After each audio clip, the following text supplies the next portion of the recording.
Hi, I'm former Buffalo Bills wide receiver Don Beebe, and you're listening to Nate and the Fellas on Circling the Wagons podcast, because nobody circles the wagons like the Buffalo Bills. Go Bills. Where else would you rather be than right here, right now? Hey, hey, let's go Buffalo! Hey, hey, let's go Buffalo! The Bills make me wanna shout! Welcome to the Circling the Wagons podcast, a podcast discussing the Bills all year round with interviews, news, recaps, and insightful fan discussion. Most times. Here's your host and lifelong Bills fan, Nate. Hey, Bills Mafia. Welcome to another episode of Circling the Wagons, a Buffalo Bills fan podcast. I am your host, Nate, guys. Thank you so much for listening to us. We have a tremendous show for you guys. We are going to discuss so many things in this episode. We're going to discuss the 53-man roster, the reactions that we had, how it was different from our thoughts and how we thought that the Bills were going to cut down their roster. We're going to talk about the biggest surprises of the 53-man roster cut, the guys that they've signed since then, because they've been signing guys ever since, other teams were cutting players. So we're going to talk about those players a little bit. I'm going to tell you our thoughts on them, where we think that they're going to find their room or their role on the roster, if at all. And lots of exciting stuff. But first, this episode is brought to you by the Twin Spire Sportsbook at Del Lago. If you're in the Western New York or Central New York area, do yourselves a favor. Check out the Twin Spire Sportsbook at the Del Lago Resort and Casino. It is such a fun time. We've been there probably a dozen times so far, and just chomping at the bit, trying to find out when we can go there again to either record or just to enjoy a fun night out, because it's really a good time. So we got that. We also, if you are not in the Western New York or Central New York area and you cannot make it to the Del Lago Resort and Casino to go to the Twin Spire Sportsbook, we are partnering up with an online betting site. So there is one that it's probably one of the top rated sites for the last 29 years or so, and it's called BetUS. Now there's a link in our profile, which if you're interested in signing up, they give you $125 for every $100 that you deposit. So they just kick a little money back to us for new signups. It costs you nothing extra. The link is in the podcast show notes, so just click on there and you can just sign up from there. So feel free to do that. It is really cool. We're going to be doing game previews this next season. So we're going to do betting previews. We're going to talk about whoever the Bills are playing against, the point spread, who we think is going to win. We're going to maybe use a little chat GPT, see what they think is going to happen. We're going to maybe pull out some other bets.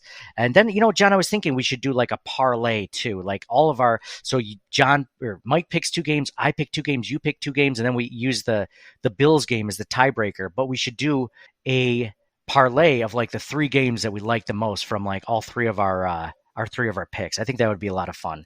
So, parlays are a ton of fun. So check out the BetUS link in the bio. Support the podcast. I'm also going to get a chance to talk about this cool live show that I did with the fellas over at 24/7 Buff Fandemonium, the guys that run the K-Gun Report and the Finger Lakes Mafia for the Buffalo fan base site. It's really it was a cool venue. I've never done anything live. I mean, John, we've done 300 podcasts for Circling the Wagons in the 7 years we've been doing this. And let me just tell you, doing it live is completely different, especially because you're not just like talking to people online through StreamYard or whatever, YouTube, Facebook, all that stuff. It's like you're actually trying to entertain the crowd that's there. There were like 90, 100 people at this cool Buffalo Rager that they threw over in Manchester, New York. It was at the Reinvention Brewing. It was a cool time. I'm going to talk about that later. I'm going to tell you all about how I bombed live on the air and how I have so much more respect for John and Mike as my co-hosts here, because they definitely helped me out a lot. So I'd like to welcome my co-host for this episode. It is John. John, how's it going, man? It's going well. You do the Twitter or the X Spaces live thing, right? That's something. Yeah, the X Space. So it's funny. I'm used to like talking to people, but like talking to people in a group setting. Like, when was the last time you did something like where you had to talk out loud? Was it at like my wedding when you did the reading, or was it like another venue? Because you have to go up there and you're talking to like 100 people, and it's kind of nerve wracking a little bit, right? Yeah, Well, I guess there's been some work meetings where there's like 50 people called into it and you have to talk. But like, Well, that's still nerve wracking because they're actually there. Like, yeah. And it like matters more because it's work. Right? My livelihood depends on it. Yeah. Don't screw this up, John. No. Yeah. No, I typically try to avoid those situations. Exactly.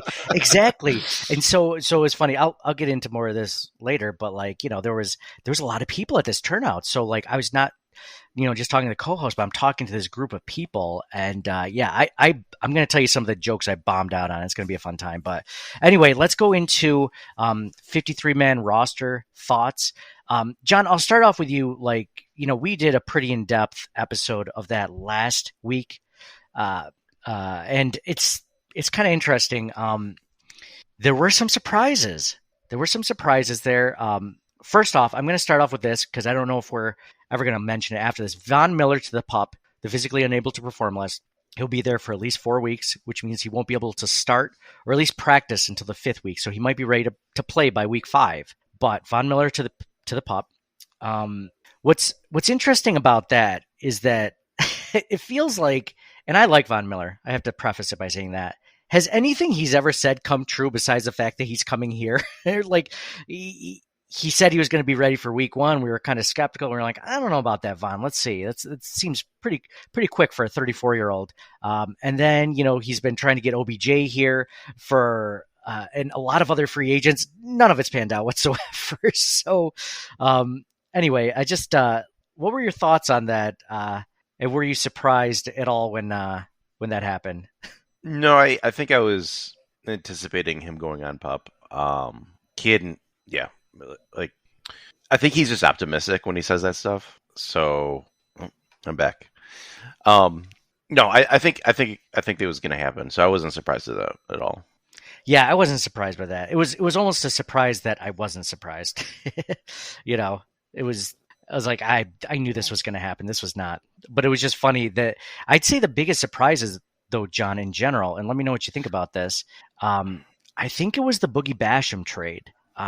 We mentioned, possibly, there being guys that could have been traded. I didn't think Boogie Basham himself would be traded. I mean, because you're talking about a guy who had only been on the roster. I mean, this is his, 3rd season. So, and he's been stuck behind some really good players in his first couple of years. And I guess maybe not so much that they traded him, but that, maybe it was what they got for him, which wasn't a whole lot. They traded him and a 7th round pick away to the Giants for a 6th round pick. So not a whole lot in return, especially when you consider that he was a 2nd round pick just a couple of years ago. Would you say that that's the biggest surprise, or was there something else that you thought was? Yeah, I mean, any trade by default is probably going to be a surprise because it's real hard to predict trades. From the aspect of what they have on their roster, they're deep at the position. And like if it's a situation where they're going to cut him anyway, may as well get something for him. But on the other hand, he was a former 2nd round pick that didn't work out. And this is not the first time that's happened either. Cody Ford, they had Zach Moss was a 3rd round pick. People are starting to knock Kyer Elam. I know it's too early yet for that, but I think there's some people that are concerned over if the Bills are going to be able to sustain what they have, it's going to have to be through the draft because of these contracts that they have with Allen and, Von Miller and Diggs and like all those are going to keep going up each year. So I think there's a little bit more concern there rather than surprise, I guess. Well, I mean, what you could say for sure, in Kyer Elam, it's still kind of early, but I mean, there's definitely something to be worried about with that one. Or it's either he's not doing so well, which it doesn't seem to be the case, or maybe Christian Benford is just playing that much better. You never know with that situation. Again, they double dipped at cornerback that year, just like the Bills double dipped at defensive end when they drafted Boogie Basham. But what I will give credit to Brandon Beane for is that if he sees this as a guy that doesn't have as much upside as a Kingsley Jonathan, which we'll talk about later, then at least he's willing to cut bait with it. At least he's willing to admit that it's wrong, right? Because it's easy to just, I felt like we held on to Cody Ford a little too long, other guys like that. and he wasn't afraid to, you know, this isn't the way we thought. We have an opportunity. Let's trade him away. And he gave him to his buddy Joel Shane over in New Jersey for that. So, yeah, it's an interesting way to go about this. So, yeah, it's worrisome that, you know, a second round pick didn't pan out after 3 years, but at least he got rid of him, right? Like, at least he didn't hold on to him too long. At least he wasn't taking up a roster spot. And technically, even though, you know, Boogie Basham is on a second round contract rookie deal, like, it's not that expensive. Kingsley Jonathan is a little bit less expensive than that. So they do make some of the money back for that. So I put a poll out on Twitter and I said, was Boogie Basham worth more than the late round draft pick swapped in 2025, which is crazy because it's not even for next season's draft. It's for 2025's draft, which is even less meaningful. You know, like getting a 6th round pick for there is like almost getting like an undrafted free agent, right? Like they say when you're looking at pick compensation, like if you're willing, like if this is the draft this year, it's the 2023 draft or whatever, and you have a 1st round pick. If you trade away next year's 1st round pick, it's almost like this year's 2nd round pick, right? Like that's how they kind of equate it. So like a 6th round pick from 2 years from now is like, yeah, it's not worth a whole heck of a lot, but hey, it's okay. So, John, that being your biggest surprise, right? It wasn't Andy Isabella getting cut. It wasn't Ryan Vandermark making it or Justin Shorter make it. It was the Boogie Basham trade, right? Yeah, because we didn't predict that, obviously. There are a couple minor things that we got wrong, but overall, I think we did pretty well predicting the 53. Yeah, if I'm not going to toot our own horns, like we did a pretty damn good job. Like there was a lot of things that could have gone worse. So. Mike, is that Mike in here? Nate, what is up? Mike joining the podcast. How's it going, dude? It's all right. Thanks for making the time. Mike's on vacation. Happy Labor Day weekend to everyone out there who's listening. Happy Labor Day weekend. Hope you guys are all having a great weekend. Great Monday. By the time you hear this, it'll be Labor Day weekend. So yeah, hope you guys are all R.I.P. Jimmy Buffett. I forgot to mention that at the top. R.I.P. Jimmy Buffett. Maybe I'll give him a shout out at the end. He's had kind of an important impact on my life, so a little bit. So, Mike, what's going on, man? How's your labor? He died right at 5 p.m., man. the date of somewhere, right? That people at the hospice didn't even know. They're like, where is he? Somewhere. You know what's funny? It's not so much funny now that I think about it, but when I saw. It was so funny. My sister had us over for drinks, like just a random family get together, no birthdays, which was kind of cool. It's just a get together, and she was going to serve margaritas like before we even knew about Jimmy Buffett. Like that was the plan. She's like, we're doing a clam bake and we're serving margaritas. And I'm like, awesome. I love margaritas. It's my favorite drink. And then we find out that, you know, he passed. I'm like, it's just fitting that she planned this party. And I was like, Mom, did you hear about Jimmy Buffett? Because she loves that song. She loves Margaritaville. It's one of her favorite songs. And she goes, do you know how he died? And so, mind you, he's only 2 years older than my mom. And I shouldn't have said this. I shouldn't have joked about it, but I'm like, probably old age. And my mom's like, oh, shut up. I bombed. But I got to talk to you, Mike and John, a little bit later in the podcast about how I bombed at this live podcast thing I did for some folks in the Finger Lakes Bills Mafia. It's pretty funny. So, more of that type of humor that just in the general population is just like, this is awful. So, but John or Mike, we were just talking about 53-man roster. Cool. Was there any? What did he die of? I honestly don't know what he died of. John? They didn't say initially. I haven't checked back after more time has passed. Though. Oh, skin cancer. I just saw on Google. Okay. In late August, he entered hospice care. Buffett died on Sag Harbor, New York, due to complications from Merkel cell carcinoma, a rare and aggressive skin cancer, with which he had been diagnosed 4 years earlier. Jeez. Huh? Dude, sunblock, man. I don't even know if that's like a sunblock type of cancer. If it just happens, just like some cancers, right? Where's sunblock? I mean, is that ironic or is that coincidental? That's a great question. Oh, man. I don't want to say it's ironic because someone died. But he did have a lot of songs about being in paradise. Not a lot of songs about sunblock. Hanging out in the sun. Hanging out in the sun. None, I don't think. Make sure you wear a long sleeve shirt. Or at least SPF 50 with a cheeseburger in paradise. Oh man. Would it have been more ironic if like he had like liver disease or because of Margaritaville or like skin cancer because of his tropical lifestyle? I'm not sure. Either way, it's sad. It's I got to say that's terrible, terrible. So, Mike, we were just talking about our biggest surprises for the Bills 53-man roster. I was thinking it was the Boogie Basham trade. I didn't see that coming necessarily. I thought they might make a trade. I just didn't see that specific player, I guess. But it makes sense. Was that pretty much the biggest surprise that you saw too that week? Oh, definitely. I mean, Von Miller to the pup was not a surprise, right? Like we kind of knew that he wasn't going to start week one like he had told us all that he would be. Von Miller is the epitome of, let's see, let my brain reverse the under promise and over deliver. What does he do? He over promises and under delivers in every statement. In getting people to come here, in getting free agents to go. Yeah, there's nothing that he's that has come true besides him actually coming to Buffalo. And even then, he wasn't sure he wanted to come here. He said at the press conference, he's like, right until up about the time I got to this podium, I wasn't sure he was ready to bounce. He was ready to back out of that contract. Yeah, we were just saying that too. It's funny. So we're going to go over some of the biggest, so we'll go position by position in some of these areas. I'm going to share my screen. Okay. So I got, quarterbacks we got right. Josh Allen, Kyle Allen. Matt Barkley went to the injured reserve, which I did not know necessarily that was going to happen, but the Bills did sign another quarterback from, I believe it was from the Chiefs. Yes, it was from the Chiefs. Shane Buechele.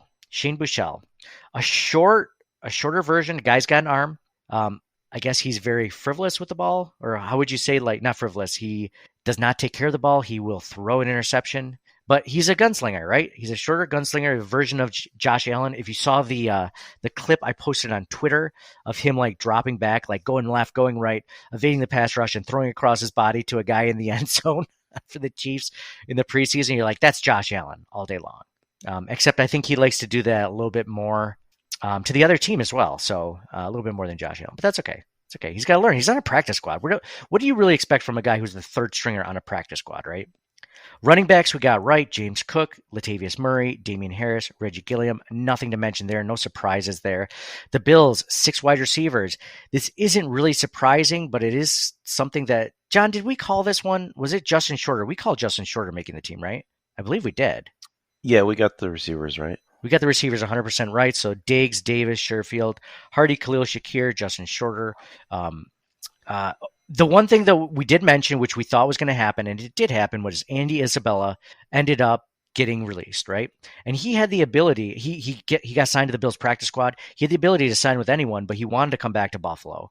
He wanted to be a chance, or he wanted to stick with us and possibly vie for a spot on the 53-man roster if there's an injury or something like that. I thought that was pretty cool. Beane mentioned that at his press conference that he could have gone anywhere, and he decided on Buffalo, so that's pretty cool. So all the people that were upset when Andy Isabella got cut because he was the Cinderella of preseason, he was the darling of training camp. We always need one, and he earned that title, and he's still with us. Don't worry, guys. He's still there. Tight ends, Dawson Knox, Dalton Kincaid, Quentin Morris. Nothing surprising there. Offensive line. Now, this is kind of interesting. We talked about this last week. Deion Dawkins, Connor McGovern, Mitch Morris, Osiris Torrance, Spencer Brown, Ryan Bates, David Edwards. No surprises there. But Ryan Vandemark making the team and Alec Anderson making the team. Alec Anderson specifically, I think, is more of a surprise. Wouldn't you say, John? Well, I did pick Vandemark to make the team, so I was correct on that one. You were. Yeah, I picked Butker just because of the experience, but I'm not a big Butker fan, so like I'm okay with it. But it was something that I got wrong. I know you didn't even necessarily want him. It was just surprised that he got cut. Well, Quessenberry, I think, was a surprise. Too. Yeah, Quessenberry was the other one I picked. Quessenberry to make it, and he got cut as well. And again, fine with it. And they ended up, after the 53-man stuff shaked out, they signed another tackle, Germain Ifedi. Yep. They brought Germain Ifedi back and he wasn't just signed to the practice squad like Andy Isabella. He is on the 53-man roster. Yeah. Which, I mean, like, first, before we get into Germain Ifedi. Ryan Vandemark and Alec Anderson. You did call Ryan Vandemark. I wanted him. I didn't think that they were going to do it, but I was pleasantly surprised that they kept him. They have a guy that has left tackle. He is basically the backup left tackle at this point, but they are getting him reps at right tackle. They're trying to get him. That's where he played in college. That's where he spent most of his time in the preseason and training camp and practice squad, left tackle, but he is getting some reps in right tackle. I believe he played some of the game against the Colts or whoever the third game was, the Bears. I believe he played some right tackle there too. So he's getting used to it. But Alec Anderson is a guy who I did not think was going to make it, but he does have that versatility that they really like. And it sounds like he's basically an upgraded Ike Butker because he can play guard, he can play center, sometimes tackle. Like this is a guy that's he's almost like it kind of reminds me of Ryan Bates. It really actually like a guy that can play multiple different positions. I don't know if he's starting caliber yet. I don't think so, but it was a guy that they wanted and they wanted to keep him on the roster and I like it. David Quessenberry getting cut. I'm surprised at that, but I'm happy about it because I mean, we've seen David Quessenberry for 2 seasons now and he's going to get Josh Allen killed if he has to play. I mean, it's just how he is at this point in his career. I mean, he's older. He was never like an amazing starter to begin with. He was just a serviceable starter when he was one. So now, you know, it's just unfortunate he's not right. I'd say he's even a step below. Remember when the Bills had Ty Nsekhe? Like that was a guy I felt a lot more comfortable with than David Quessenberry. So the fact that they got Ryan Vandemark on the left side and then the right side, they got Germain Ifedi, a guy who has a ton of experience. He's 83 starts in the league, right tackle guy. This, don't be surprised. Like this is what I thought Brandon Shell was going to be before he just decided to retire all of a sudden. I thought Brandon Shell was going to be that right tackle, like veteran backup. So that way, if Spencer Brown has issues, no, now you just throw in Germain Ifedi. Now he can step up and, you know, potentially be a better option because there's nothing that we've seen from Spencer Brown the entire preseason or training camp that makes you think this guy's ready. This guy's ready to start. So defensive ends. We talked a little bit about Von Miller going on the PUP. We knew Floyd Epinesa was mostly going to make it. Shaq Lawson, I didn't have as necessarily making the roster. I don't believe we had him, right? Instead of Shaq Lawson, we had... No, did we have Shaq Lawson? We did, right? We had Boogie Basham, right? Don't think... I thought we didn't pick Shaq Lawson. We had Basham. Basham and Kingsley Jonathan we didn't have on. So that was a new one too. Right. That's a pretty high compliment of Brandon Beane to give Kingsley Jonathan a role on the 53-man roster, right? It's not like they signed him to the practice squad. Like he is one of their backup defensive ends. He looked good in the preseason. He did, right? And so did Cameron Klein, who's on the practice squad now, yeah. Mm-hmm. Yeah, so I mean, we had Cameron Klein as a priority practice squad candidate too, so that was kind of cool to see. We knew Von Miller was going to be on the PUP. So those were the Kingsley Jonathan making it. I'm not surprised. The good thing about this, we were mentioning Brandon Beane willing to, he was saying that Boogie Basham basically wasn't ready for the 53-man roster anymore. He wasn't cutting it. Kingsley Jonathan, like looking at that, just Beane's ability to say, you know what, maybe Boogie Basham isn't cutting it. I can get someone, but like Kingsley Jonathan might be better in the long run than Boogie Basham. He probably has a much higher ceiling at this point, and that was probably what swayed the decision. Because if you think about it, AJ Epinesa is not going to be here next year, most likely, right? Shaq Lawson probably won't be here next year unless he takes another 1-year vet minimum deal, right? So all you have left next year are Greg Rousseau, Von Miller, and Kingsley Jonathan, because Leonard Floyd is on a 1-year contract, AJ Epinesa, like I mentioned. And so it's literally those 3 guys. So they must put a lot of faith in him because they don't have Boogie Basham. Like that was another veteran that they could have used potentially, but they do have enough veteran depth in the defensive end room. So not a big deal. Defensive tackle. This was pretty straightforward. Ed Oliver, Daquan Jones, Jordan Phillips, Poona Ford, Tim Settle. Nothing surprising there. But at linebacker, we had Milano, Dodson, obviously Terrell Bernard, Dorian Williams, Balin Spector, and Tyler Matakevich. I didn't necessarily know that Balin Spector was going to make the 53-man roster. Did we have him making it? We did. We got linebacker correct, yeah. And that was one of those ones where I was like, I hope he gets it based on what we said. But, I mean, we thought they might cut AJ Klein. They did cut AJ Klein. And sure enough, like one of the big stories coming out of the 53-man roster cut was Germain Ifedi, the right tackle, which we mentioned earlier. Spencer Brown's backup. But getting signed to the practice squad is Christian Kirksey, the middle linebacker out of Houston. He's a guy that got cut. He had some hamstring injuries in the preseason. But this is a guy that, okay, let me know what you think about this, guys. Okay. So you have Christian Kirksey. He's on the 53. He's not on the 53 man roster. He's on the practice squad. But they get Terrell Bernard back. Okay. So he, I believe, is going to be the starting middle linebacker, right? The hope is, right? I hope so. I think he's the guy, but like he's had the injury issue. So he's also had an injury issue along with Kirksey. That throws a wrench into it. Yeah. I mean, and they won't start Dorian Williams at middle linebacker. He's an outside linebacker only. Balin Spector is not ready for that role. They've given him no snaps. Ever since the second day of training camp, they've given him no snaps at first string. Dodson. Dodson's scary. Dodson, man, they've been doing everything they can to give him that role, and he keeps giving it back. He's like, I don't want it. He's like, you want me middle? He's like, I know you want me middle linebacker. I just don't want it that badly. Like, you guys take it, okay? Give it to Terrell when he's healthy, because he just can't seem to hold on to it. And it's not his fault, because he wasn't able to. Not like anyone was taking it from Tremaine Edmonds, but I mean, he didn't show enough that the Bills felt comfortable giving him a multi-year contract. I mean, they signed him on a 1-year vet minimum deal also. I mean, that's not like, that doesn't scream out like future Pro Bowler, right? It's not his fault. He's an undrafted guy.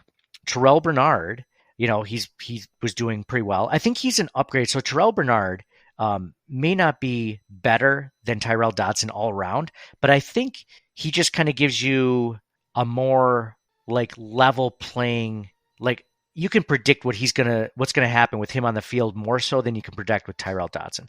Like, let's say I was listening to Anthony Prohaska from Cover One. We had him on a few weeks ago, and he's like, let's say Tyrel Dodson is like an 8 at like run coverage, right? Like stopping the run, but he's like a 3 in pass coverage. It's like, well, maybe Terrell Bernard's like a 6.5 at stopping the run, or 7, but he's like a 5 or 6 when it comes to pass coverage, right? So he doesn't have as much highs or as much lows, but he's much more steady, right?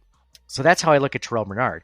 So with Christian Kirksey signing is more like, here's a guy who has more experience than Tyrel Dodson and Terrell Bernard at the middle linebacker position. I've been reading up on him. He's pretty good at stopping the run. He's not so good in pass coverage. He doesn't have like elite athletic ability, but I feel like he's a step up from Tyrel Dodson, but he's not as good at coverage as Terrell Bernard. Okay, if that makes sense. So he's not gonna be on the team starting until like what? Like I say they give Terrell Bernard 5 or 6 weeks, right? If it looks really bad after 5 or 6 weeks, they might call Christian Kirksey up. Yeah. Well, I mean, they really only have Bernard and Dodson, right? Because Spector went on IR right away anyway. Not that we wanted Spector to start at middle linebacker, but yeah, he and Shorter went on IR right away, right? Yeah, and that's how they made room for Kirksey, or not Kirksey, Ifedi and Reed Ferguson. That's right. They re-signed Reed Ferguson. Yeah, that doesn't count. That doesn't count. It's him being cut.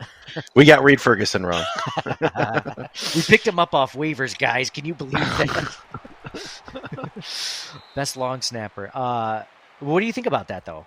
They give Terrell Bernard like 5 or 6 weeks. I still don't think they feel confident in Tyrel Dodson starting. Yeah, I think Kirksey's an insurance, and that makes perfect sense. I mean, because he doesn't know the playbook, right? So you can't put him in week 1 anyway. He doesn't know the terminology. He wouldn't be ready. I wouldn't do that, yeah. He wouldn't be ready to put on the helmet with the mic on it because he doesn't know the calls. Now you give him 5 or 6 weeks. He's in the system. He's on the practice squad. He learns the playbook. I mean, they might get to a 5 or 6 week period, or maybe even earlier potentially, and say, like, this just isn't working. You know, like we thought Terrell Bernard was going to be the answer. Then we tried Tyrel Dodson. None of them seemed to be the answer. Like we try AJ Klein, like maybe they bring him back or something, or they elevate him from the practice squad or something. I don't know, but you will see. A lot of options. No good options, but a lot of options. All right, let's take this time to mention that we got to go over cornerback safety. We're going to talk about a few other topics. But we're going to go do that over on our feed over at, if you just search Circling the Wagons, we have our own podcast feed now. So if you want to go over to there to check us out, we'll wrap up the rest of them. We're going to tell everyone how I bombed on the 24/7 Buff Fandemonium live podcast, which is always a good time talking about that. A lot of self-deprecation there. And then we'll go from there. So again, this episode is brought to you by the Twin Spires Sportsbook at Del Lago. If you're, like I said, if you're in the Western New York or Central New York area, head down Route 90, get off at exit 41, and get right into the Del Lago Resort and Casino, where every moment is a winning moment. Thank you guys so much for listening. So check us over on Circling the Wagons. Just search Circling the Wagons in any of your favorite podcast feeds, and you'll get you'll get all of this that we just said and more. So check us out over there. For me, Nate, I feel like you're bragging about self-deprecation. That somebody else is supposed to compliment you, like, "Oh, he's very self-deprecating. Nate's a nice guy. He's humble. He's not full of himself." I am the most humble person there's ever been. Like, let's just stamp that in, blood or whatever, right in blood. Nate is the most humble person you've ever met. But yeah, no, self-deprecating. It's self-deprecating what I'm going to tell you. So it is not paint me in a great light. Self-deprecator.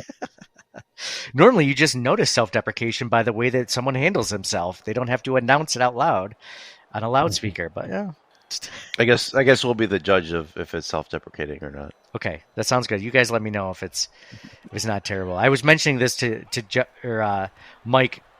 Mike, I was mentioning this to John before you got on, but I appreciate you guys as man.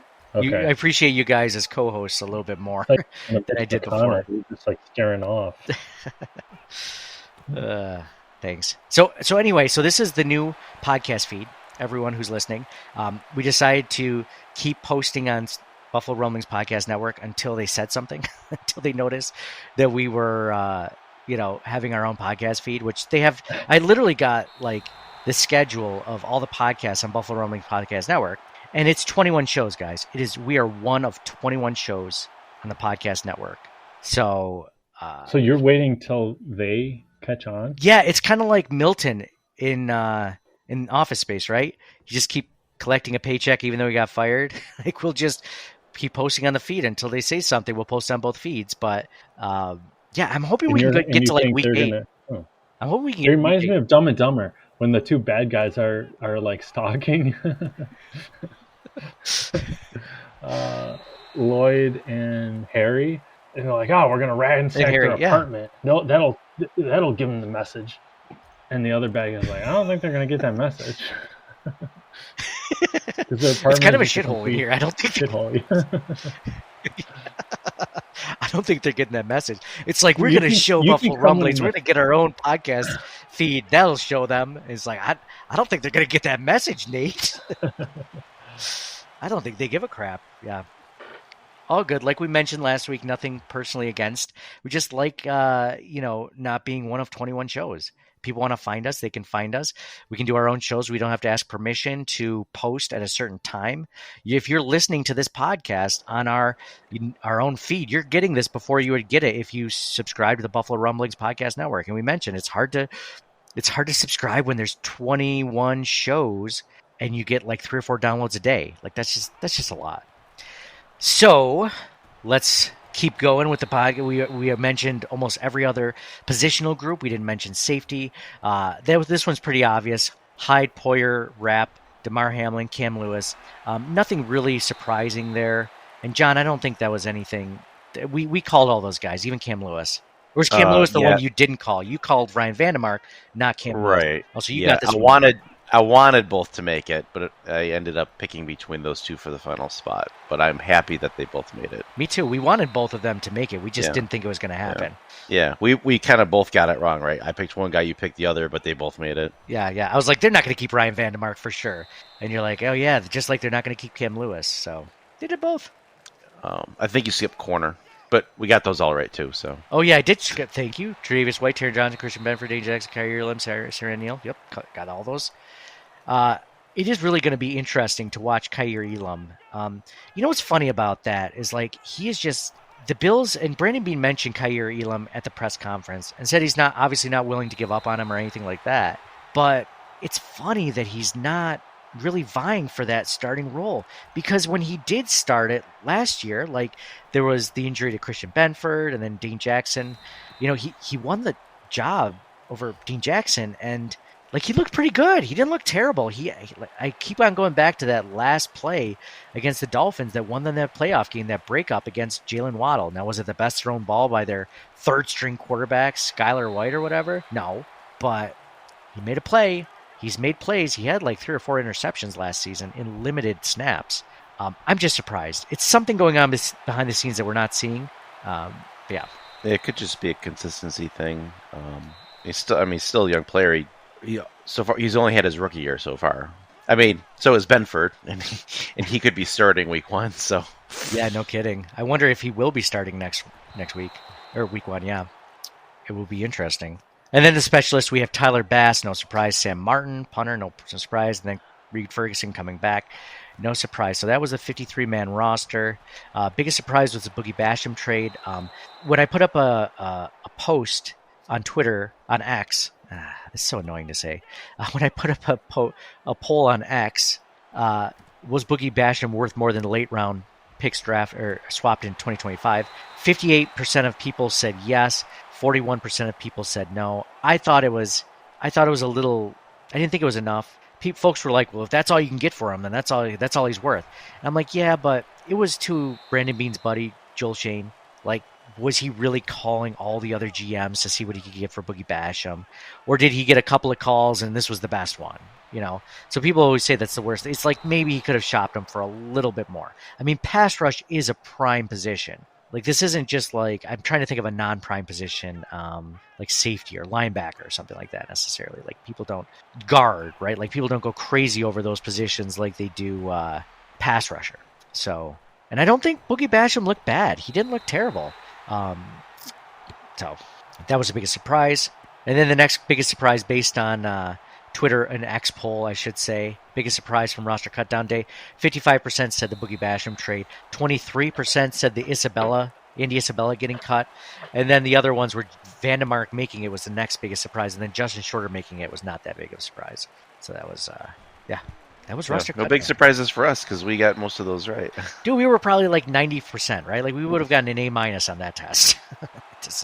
I want to give us the credit, but it's also that it's really good roster, so there's not going to be a lot of turnover, right? Like, there's just a few surprises. Yeah, it's not like it's a really bad roster. It's like it's like you want to cut more than they will. I want to read you guys an email from a listener, which was really cool because it had to do with roster cutdown day. We basically mentioned it in passing that Damar Hamlin made the team. That wasn't a surprise to us. I think that a lot of Bills fans watching it, I mean, he started, 15 games for the Bills last season when Micah Hyde went out, right? So that was not a surprise whatsoever. But one of our listeners from Italy, I don't know if you guys remember Stefano. He is the guy that mentioned that, like, he was going for a run through Rome, right? Like, Green's from Rome. Like, he's, like, the guy's living the life, right? So, but he lives there, so it's not like he's just like a transplant to Rome, but still, the guy's super cool.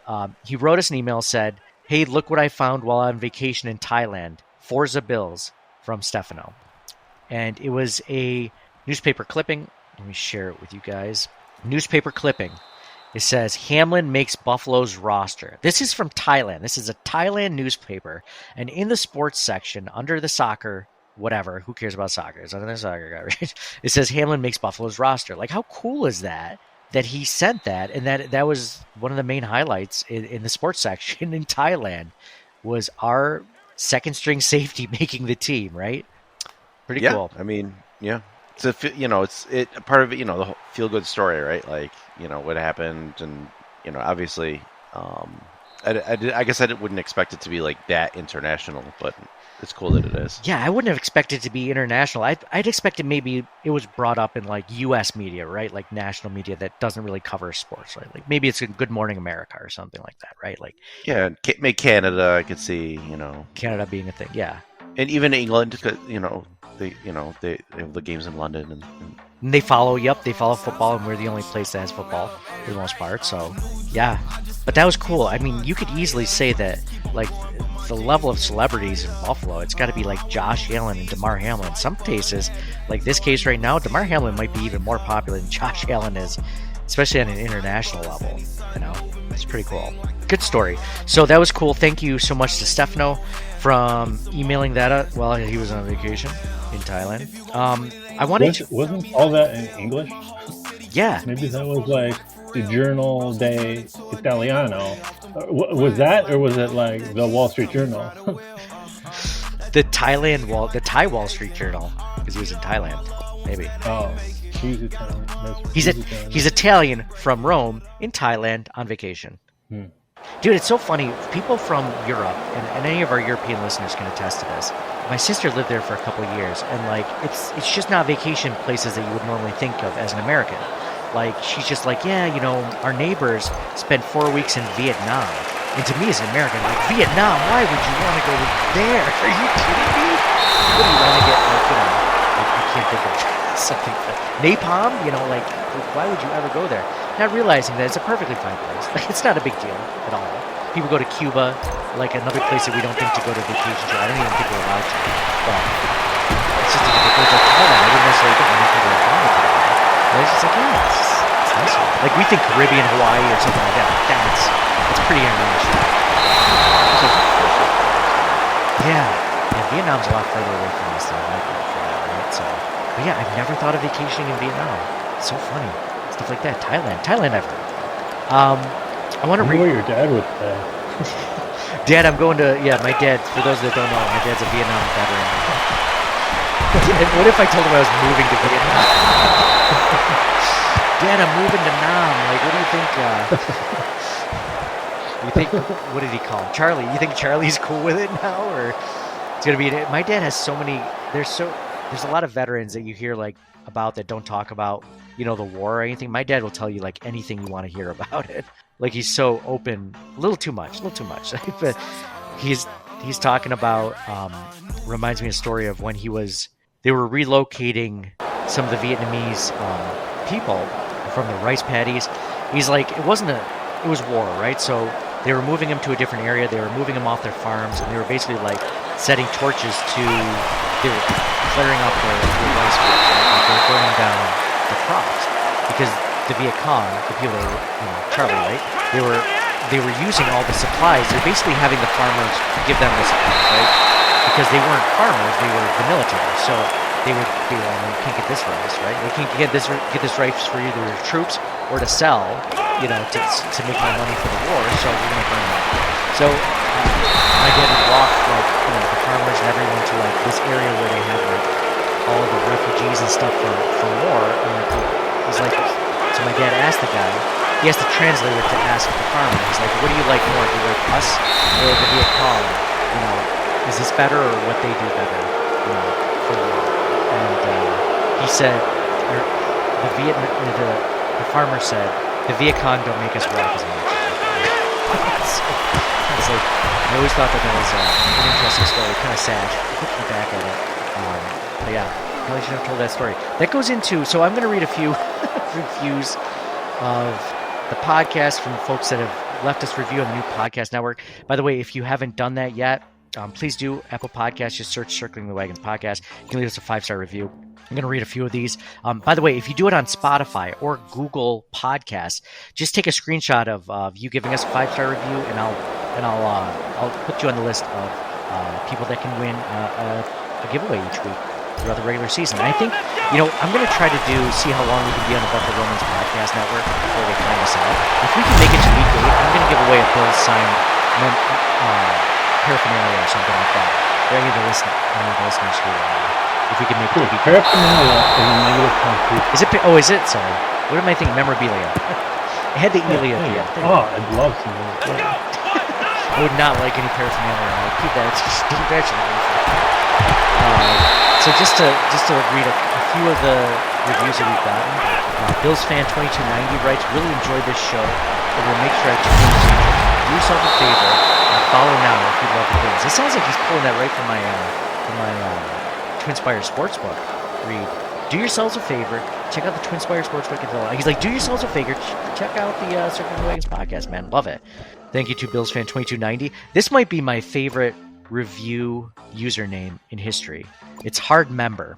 Hard Member writes, great fan-made Bills podcast. One of the best fan podcasts about the Buffalo Bills. Professional, good sound quality, not good reading quality, good sound quality, and casual. A great listen. This is from our guy Ryan Arcedo 8. He says, Nate, Mike, and John consistently pump out the best comprehensive yet easy to listen to Buffalo Bills podcast. They previously were on Buffalo Rumblings, but as the OG podcast, it was hard to always locate the podcast since their channel had been flooded. Much easier to find and follow the episodes on their own channel. Looking forward to many more years of their knowledge, commentary, and humor. Thanks, guys, for all your hard work.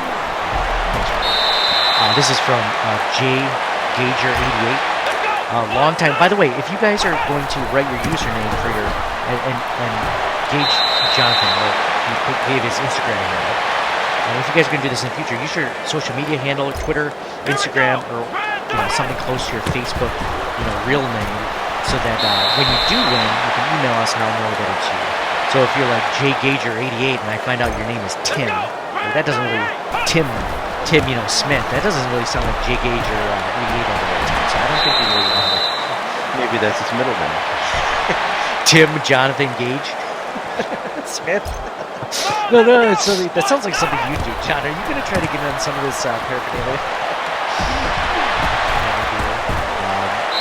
So Jonathan writes, long-time listener, always love the content. So glad you decided to take the leap and go out on your own. I'm glad I wasn't the only one scrolling through all of Buffalo Rumblings to find your guys' podcast. Keep up the great work, listening for life. Go Bills. Thank you so much, Jonathan. That means a lot to us.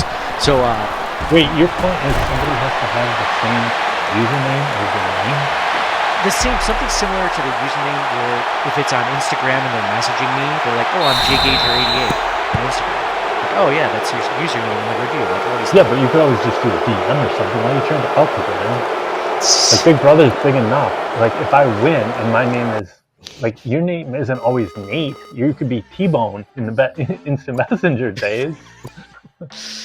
Right? So if you're T-Bone and T-Bone wins, then T-Bone just messages Nate and be like, hey, send it to John 123, right? Well, what if your email address was like T-Bone69 or something? Like, then I would know it was T-Bone. Yeah. Yeah, but they could just direct message you when you announce the winner. Yeah. Okay. Well, Facebook's the only one that you actually have to use your real name. Well, so, I mean, say if I'm on Twitter, X, for the fruit lickers like John, and I'm T-Bone, and I win, I can just DM and be like, yo, bro, my name on here is T-Bone, but really, I'm John. Send it to me, John, right? Yeah, but that's what their Twitter handle should be the same as the review name. So, like, if it was T-Bone as the review, and he DMs me as T-Bone, then obviously I know that guy won. So that's how that works, right? So you're just saying in the review. In the review, use your username for Instagram. No. Don't use your names ever. But if you have to on Facebook, because let's say you don't have Twitter, let's say you don't have Instagram, and the only way to message me is through an email or Facebook, where you have to use your real name for Facebook. And when you signed up, you can't just sign up on Spotify for email. No. Oh, whatever. Okay, good. Spotify, they don't let you leave like review words. So, but if you take a picture of it and DM me, then I'll put you on the list, right? So like let's say your name was Tim Smith. So if you did your username for the review is like T Smith on iTunes, then I would definitely. Or like Tim something, Tim S99, right? Like, I can put those two together. But also, like, if you retweet our podcast or you share it out loud, I'm also going to give you an entry every week during the season to another giveaway. Okay? So like Stu, one of our listeners for a long time, he retweeted our pinned tweet that had the podcast name. So he gets an extra entry. If he does it next week, he gets an extra entry for that too. Buffalo Dill did that too. It's an entry. So you guys, the more you share it over Instagram, Twitter, or whatever, as long as you tag us in it and we can see it. So if it's a retweet, obviously I can see you guys retweet it. If it's on Instagram and you say, hey, I'm listening to this, and you tag us in it, then I can see it and put you on the list. So that's how it goes. I want you guys They're not called retweets anymore. They're reposts. Repost, thank you. You're welcome. John. Because X is such a stupid name, you can be like 3X. That's double X. How do we get to triple X? That was not well thought out at all. The only time you should change something is if you can definitely make it better than the other way. Otherwise, just Not when you have like the complete monopoly on the verb and the noun. You own everything completely in the lexicon. You're like, no, scrap all that. You know what was working great for like 10, 12, 15 years? Yeah, let's just change it all together. It's like, dude, not everything has to be an electric engine instead of a combustion engine, man. It just, yeah. We're gonna have to have John and I will have to sit you down because you've come full circle in terms of like, oh shit, you're gonna get wet. Well, it's coming out of your guys' cut. You know that, right? Yeah, that's what I figured. Well, I just wanted to make sure it was all legally bound on the podcast. So yeah, you can't say I didn't This is know. what you Nobody did told when me. we did the original podcast. This is what you did to get all these listeners to Buffalo and all that. That was so stupid. I can't believe I did that for them. I mean, I felt like, yeah, what a waste. Hundreds of dollars. That's okay. It was at the time it made sense. 100. I didn't know they were going to keep adding more. Like I thought, like 6 or 7. We're good. 6 or 7. We're good. Okay. All right. 8 or 9. All right. That's okay. All right. We can do that. We can do 8 or 9. Oh, 12. All right. Okay. It's as long as we don't add any more. Like I think we can make this work, right? Oh, okay. 15, 16. Oh, geez. All right. And some of them are posting twice a week. Okay, I guess there's 24 hours in a day, 7 days in a week. We might be each get an hour per week. And then it was just like, so, thank you for everyone that's written us a review. Please write us another review or, screenshot your 5-star review on Spotify so we can see that. Email that to us, cptwpod@gmail.com. Again, I forgot to mention, we have a best ball league. It's coming up this Wednesday, September 5th. I gotta get John and Mike signed up for it. It is over at myffppc. Hold on, or I'm sorry, myffpc.com. It is a best ball fantasy football tournament, which is only for the listeners of the podcast. Right now we have 4 people on it. All right, we have 4 people. And so it's me, Third and Cole. We have Roger, Pigskin Punks, and Jonathan, our guy Jonathan that just left his review. He's in on it. So $35 entry for all of you guys. There's only 12 spots. Okay, so get in as soon as you can and become a part of this. And the winner of that, I'm thinking the winner of that will be, they'll obviously get the money, but maybe I think I'll give away a Madden 24 copy of whatever your choice is to the winner. So we'll do that. I'm going to give away for the people. We're going to do weekly T Public. I have to veto. You don't want to do that one? No. Okay. Well, you might Anyone win that it wants it has it by December, January, or whenever it ends. by August 26th, whenever it came out. I don't have it yet. I would. I think I should get it. This will be just an excuse. Hopefully, I win, so I get it. But you don't like that one? Yeah, What do you think? I'm kind of with Mike on this one. Yeah, why would you want it at the end of the year? Good point. Football year. You'd want it right at the beginning. So right? it'll be a signed, yes. So I'll give a signed piece of paraphernalia, memorabilia away. It'll be Boogie Basham. Boogie Basham jersey signed Boogie.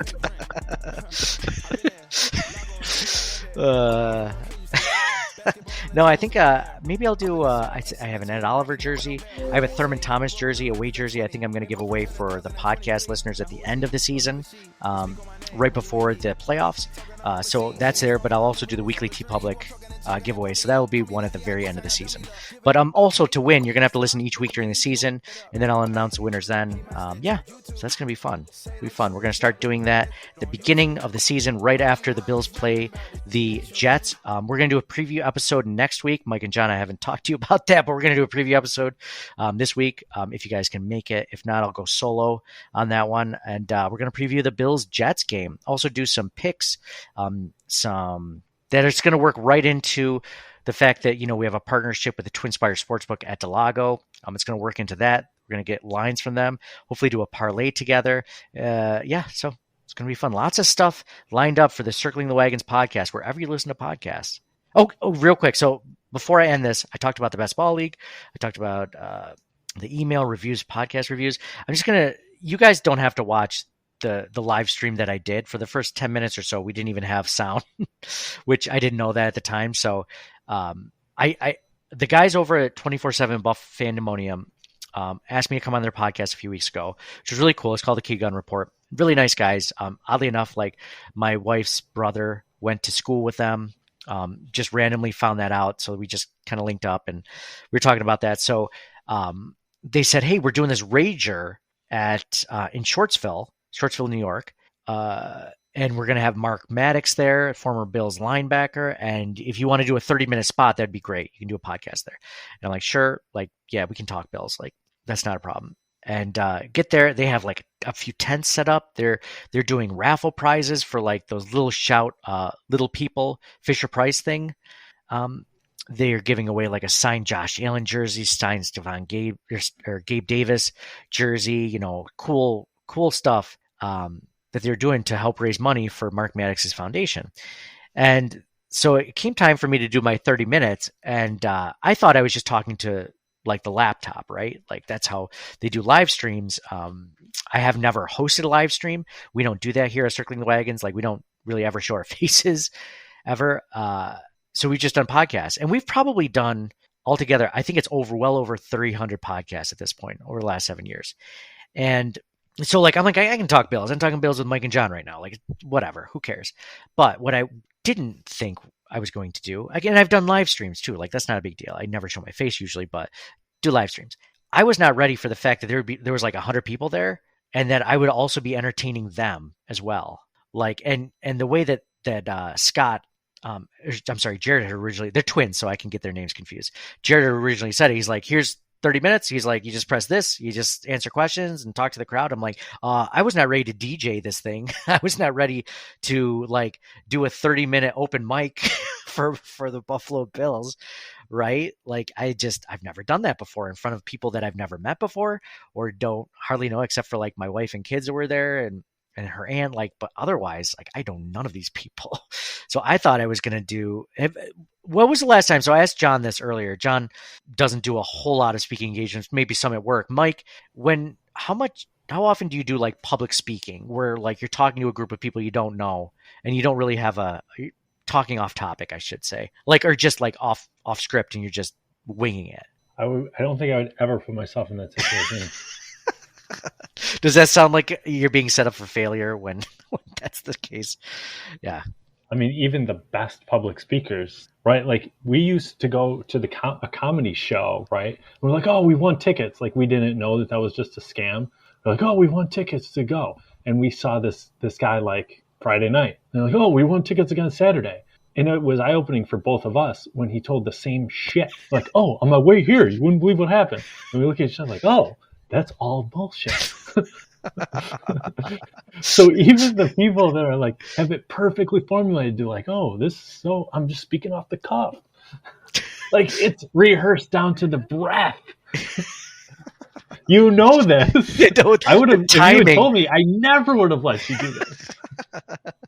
Well, it's so choreographed and rehearsed ad nauseum. I have so little to gain by this too. It's so little to gain by doing this, except like making myself sound like an idiot, right? I'm embarrassment by proxy. Like I'm starting. Hey, I didn't say it was embarrassing. Okay. Let me tell you.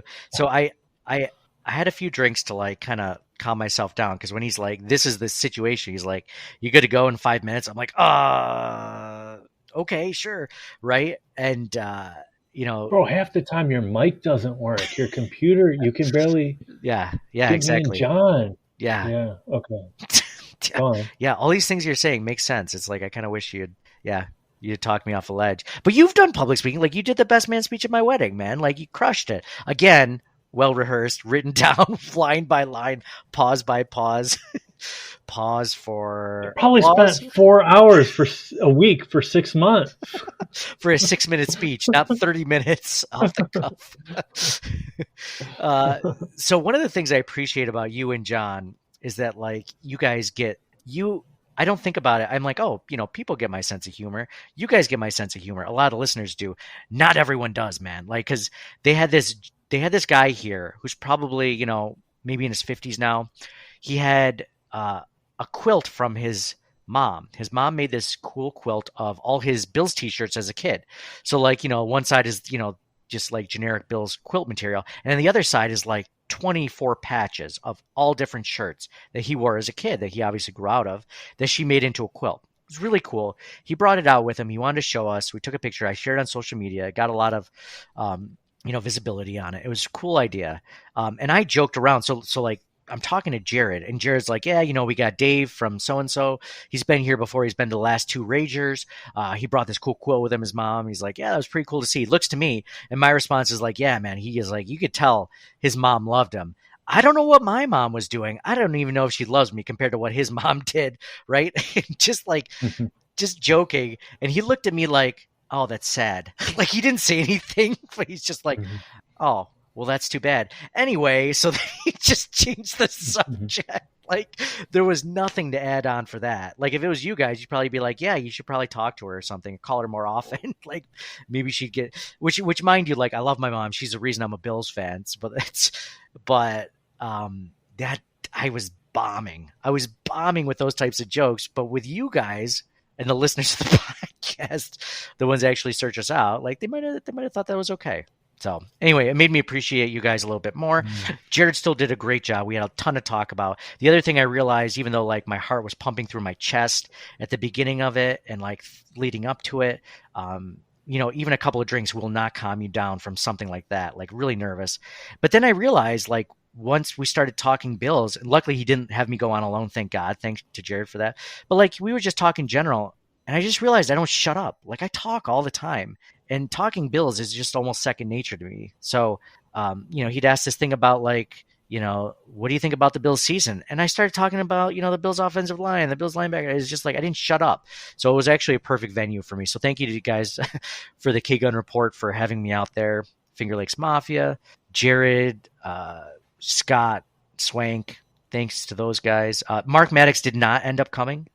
He ended up getting randomly tested for CTE, which is something they do for guys that have been retired, which I thought was weird. And I also added that joke in, another killer amongst the crowd over there at the Reinvention Brewing Company. He's just like, yeah, Mark wanted to come here. Unfortunately, he couldn't. He got randomly tested for CTE, which they do. I guess I was like, geez, randomly tested for CTE. It's not a drug test. Why do they have to randomly test him for that? Like, just this. And that sounds so made up. It does sound so made up. Anytime you don't want to do something, like, I gotta get tested. I got rid of tested for what? Steroids. I can't do steroids. CTE. That's right. See, Mike, I wish you were my co-host because I was just like, yeah, random drug test. I mean, what do they just let him know in weeks in advance? It's not like, it's not like he's going to lose time or pay or anything like that. And Jerry was like, yeah, I don't know. Anyway, just bomb after bomb after bomb. I kept it real. So, I have Maddox's autograph on a card, some random football card. Oh, do you? I was kind of hoping I'd get his like autograph on something of mine if he's going to be there, or maybe it's just a picture with him for the podcast or something. Maybe I could somehow like curve him into like coming on our podcast and talking. Like, oh, hey, nice to meet you. Oh, by the way, you want to come on our podcast sometime? Like, we'd love to talk to you about what it was like being in the '90s, right? Do you guys know Bill's dad by any chance? Dick DeGroat? Oh, not personally. I mean, do you know who he is? Yeah. The guy, for those that don't know, and it sounds like Mike doesn't know because he didn't speak up, Bill's dad is the guy who every week, he's not going to do it this season, but for the last few seasons, he's done like a Bills parody to whatever was going on that week. So much to the fact, like, he had so much success that he was actually getting sponsored by like companies. I think it was like PLSE, the company that sells like Josh Allen's hot sauce and like Stephon Diggs's blue cheese. Like, the guy was making it rain, right? He came over to say hi to us, and such a nice guy. He's never met me before. He probably has no idea who Circling the Wagons podcast is, right? Came right over to us while we were live streaming, said hi, super nice, like handshake, how you guys doing? Thanks for inviting me to this thing. And like, so cool. Like, what a cool guy. That was the last thing. Oh, and then Jimmy Buffett. So RIP Jimmy Buffett. Margaritas are by far my favorite drink. I was thinking when he died, he was worth roughly like $1 billion, right? Which is crazy because he's basically a one-hit wonder. Like if you think about it, like Margaritaville is by far his favorite. Sure, he has like Cheeseburger in Paradise and stuff like that. They're just like that song sucks, but like Margaritaville is like, and he basically took that one song and he turned it into resorts, cruise ships, Margaritaville makers, like Margaritaville mix. Like if you go to Big Lots at any given time, there's like a whole section for Margaritaville, right? Like the guy turned it into a $1 billion industry, right? Like say what you will about like maybe his music besides that, but like the guy's a business mogul, right? Like I'd liken it like he sold us on the idea of like living a tropical life, living an island life, like living, in the ocean or whatever. Like there's very few people, like you don't see Chumbawamba doing that, like you don't see I can't even think of another one-hit wonder right now, but I mean he had a lot of good songs. It's not like, did he really? What other good songs did he? I mean, Pirate Looks at 40. I love that song. Well, it's kind of funny because like you mentioned like the dinner and margaritas earlier, the night of, and very similar. We were at our neighbor's house. We had dinner, and then like afterwards, we're like on their back patio, and for like 2 hours, we just listened to Jimmy Buffett, like totally random. And you guys didn't just find out he died and decide to listen to 2 hours of Jimmy Buffett? No, it was like before, because we didn't find out till the next morning. So wow, maybe you guys played him right pretty out. Crazy. Jeez, no, yeah. What are the odds of that? But like maybe everyone knew but John. John was scrolling through acts. No, because our neighbors are texting us in the morning and like, oh my God, like. Maybe we listened to too much of Jimmy Buffett that night. Another bombing joke by Nate. So like the genius of Jimmy Buffett. So he did have more songs in it. You're right. He did. And he started out as a country singer, like very talented. Don't get me wrong. But like, if you ask me all of his songs, I probably only know like 3 or 4 of them. But like he took this idea and like ran with it, right? Margaritaville, like whatever. Like when we were in the Bahamas, like last year for a cruise, like we stopped at the Margaritaville resort just to go into their beach, like grab a couple of margaritas. Like that's such a cool idea. Like I don't know if I told you guys this, like Disney is genius, right? Like their marketing plan is they're marketing you your childhood, right? Like you think of Disney and it's, for a lot of people, maybe not everyone, but a lot of people, it's synonymous with their childhood. Whether you watched Lion King or Aladdin or whatever growing up, like it's a staple of your childhood. And then you go to these resorts and they make those childhood memories come alive. Like it's genius, right? Like there's no other company out there that can market your childhood like Disney. And there's no other company that's really marketed this like tropical living island life, which for all intents and purposes, if Jimmy Buffett was as big of a business mogul as he was, like he probably didn't have a lot of time to live that island life either. Like none of us get a chance to really live it. We just hope to like go on vacation maybe once a year and do something that kind of reminds us of it, right? Like it's genius, right? So anyway, RIP Jimmy Buffett. A lot of celebrity deaths, like the Kobe death, didn't hit me as much as Jimmy Buffett dying for whatever reason. I don't follow basketball. I know Kobe. I've seen him play. It was sudden and it was terrible and it's tragic, but it wasn't nearly as much for whatever reason as Jimmy Buffett. But anyway, hope there's a Margaritaville in heaven somewhere, that'd be nice. So anyway, thank you guys all for listening. Thank you guys for following us over to this new feed. We truly appreciate it. The season's about to start. It's kickoff time. We're going to talk about Bills Jets very soon. And get in on that best ball league, man. It's going to be a fun time. So the link for it is in the show notes. And also, if you cannot find it, go to myffpc.com and then look for the Circling the Wagons podcast best ball league, or search for league number 57628. That's 57628. That's the league number for the best ball league. So 8 open teams remaining. I imagine a lot of people are going to take those open spots, so get in while you can. And thank you guys so much for listening. So signing off for John. Go Bills. Looking forward to smashing the Jets week 1. Well, we're going to talk before week 1. Yeah, it's good. Absolutely. So for Mike. Go Bills. Well, we can still look forward to it. Sure, yeah, we're going to talk again, but I'm still looking forward to smashing the Jets either way. Yeah, you're right. True. Totally. Me too. Me too. And for me, Nate, wasted away in Margaritaville. Go Bills, and we'll talk to you guys again soon.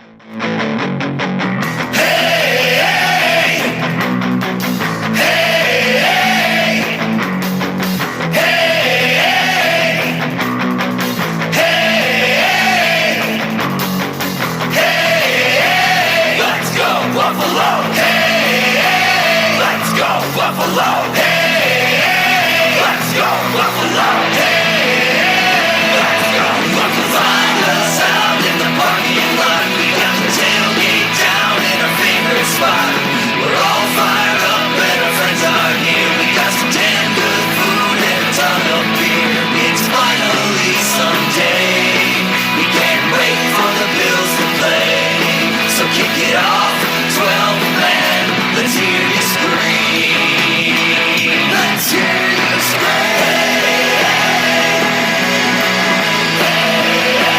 Let's hear you scream.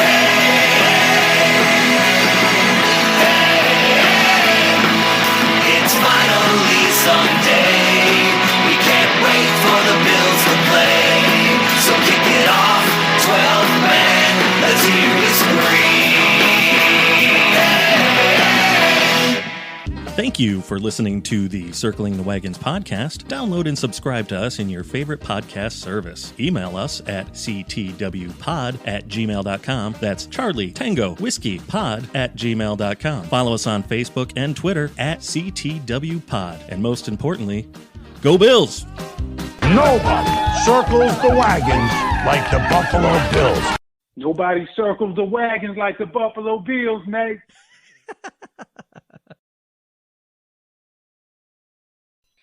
Sorry, John. I wasn't trying to be a dick. I was just like, I was like, well, So dismissive. that's what the people hated about me when I did it live. They're just like, this guy's just a jerk. He's not even funny.